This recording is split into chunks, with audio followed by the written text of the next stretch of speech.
Tadi, ya mohon maaf Ustadz Willy perlu memberikan penjelasan lebih panjang karena hadisnya pendek ya. Hadisnya tadi masih sudah dicatat tadi ya. Ukhti Dira sudah dicatat hadisnya tadi, terjemahannya akhi mukmin, akhi slankers. Nah, sudah dicatat Ukhti Ola. Inna mudminal khamri, sesungguhnya orang yang mabuk dengan khamr, maka fahuwa ka'abidi wasanin, dia itu seperti penyembah berhala. Nah, di sini hadis ini adik-adik, kalau adik-adik itu hanya membaca terjemahannya, bisa jadi adik-adik memahami, oh ternyata orang yang minum minuman memabukkan itu justru diperintahkan oleh Rasulullah untuk menjadi penyembah berhala. Berarti boleh dong, gitu ya. Ya, kalau adik-adik memahami asal-asalan loh. Kalau adik-adik sotoy loh ya. Ya enggak? Seperti itu kan pemahamannya. Ya. Memang ada muslim yang cara memahami hadis itu seperti itu, ada loh adik-adik. Ya. Ada loh adik-adik orang yang memahami hadis seperti itu. Ya.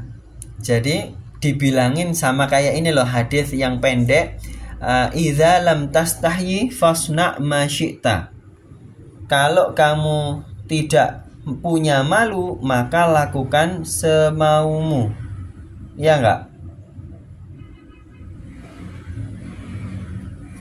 Ya, mohon maaf sebentar ya. Ini ada yang penting WA. Sebentar. Misi kajian.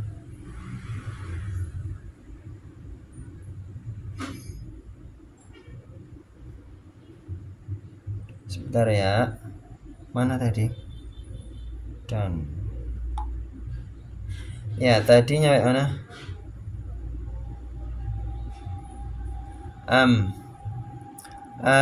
Idza lam tastahyi fasna ma syi'ta. Kalau kamu tidak punya malu, maka lakukan semaumu. Adik-adik kalau diomongin seperti itu, misalnya diomongin sama guru atau sama orang tua, dah terusin aja kamu kayak gitu, nakalmu terusin aja gitu. Kalau diomongin seperti itu, apa yang adik-adik lakukan? Biasanya kalau anak muda zaman sekarang ya, kalau diomongin kayak gitu malah semakin nakal. Ya, mohon maaf ya, mohon maaf. Ini Gen Z dan Gen Alpha itu karakternya seperti itu. Kalau dimarahin malah lebih galak lagi. Nggak peduli orang tuanya sekalipun. Ya nggak? Mohon maaf. Ini sebagai pelajaran ya, sebagai koreksi. Ya, supaya kita tidak seperti itu. Dimarahin malah nyolot. Ya. Itu karakter Gen Z seperti itu ya. Mohon maaf. Karena kebanyakan main game perang-perangan, main game yang apa sih? Free Fire, Mobile Legend, apa-apa itu loh. Itu kan isinya marah-marah terus kan. Ngelawan terus kan. Akhirnya terbawa ketika dimarahin orang tuanya, ya saya tambah nakal ini gitu kan, tambahan kan. Nah, sama kayak itu tadi kalau diomongin Rasulullah seperti itu, fasna masyita, udah semaumu aja kalau kamu nggak punya malu. Ya tambah nakal kalau anak zaman sekarang diomongin kayak gitu, ya nggak? Padahal hadis itu justru adalah larangan. Kalau memang kamu nggak punya malu, ya udah, kamu mau bikin apa aja terserah. Kamu sendiri yang nanggung masalahmu, kan gitu sebetulnya. Artinya itu adalah larangan kan gitu. Nah, sama dengan hadis yang kita pelajari ini tadi, inna mudminal khamri ka'abidi wasanin. Orang yang mabuk dengan khamr, dia itu seperti penyembah berhala.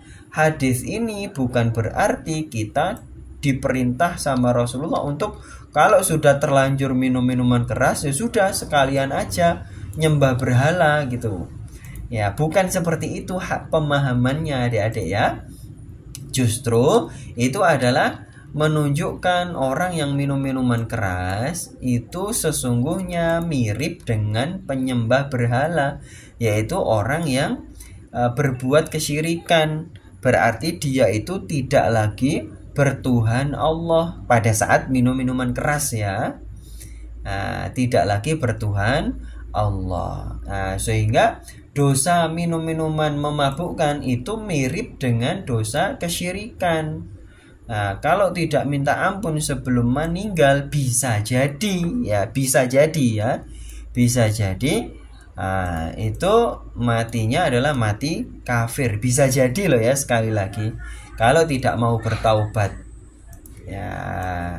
Nah, oke adik-adik, baik, bisa dipahami ya. Jadi nggak boleh sama sekali kita mau menyembah berhala, mau minum minuman memabukkan, nggak boleh. Mohon maaf, di banyak toko-toko online maupun di minimarket itu kan kita bisa temukan kok minum minuman memabukkan itu, dan harganya juga terjangkau. Anak-anak muda hati-hati ya, kalau para wanita kalau cari suami, para akhwat kalau cari suami jangan sekali-kali cari suami yang pernah mabuk ya. Walaupun sudah taubat, sekali lagi cari suami yang benar-benar baik ya, karena ada efeknya loh adik-adik. Minum minuman memabukkan itu ya sekarang masih sehat gitu kan, tunggu aja 20 tahun lagi, 10 tahun lagi, 5 tahun lagi, itu efek minum minuman memabukkan itu ada walaupun sudah taubat ya. Walaupun sudah taubat efeknya ada adik-adik ya. Ustadz Brili itu kan punya rumah kos. Itu ada orang yang beberapa kali bahkan itu minum minuman memabukkan. Itu ada yang meninggalnya ngeri, ada yang sakit parah sampai hari ini. Sudah ngeri lah pokoknya ya. Tayyib, itu adik-adik ya. Sekarang kita istirahat sejenak dulu, kita berzikir bersama-sama, kemudian kita lanjut ke hadis berikutnya.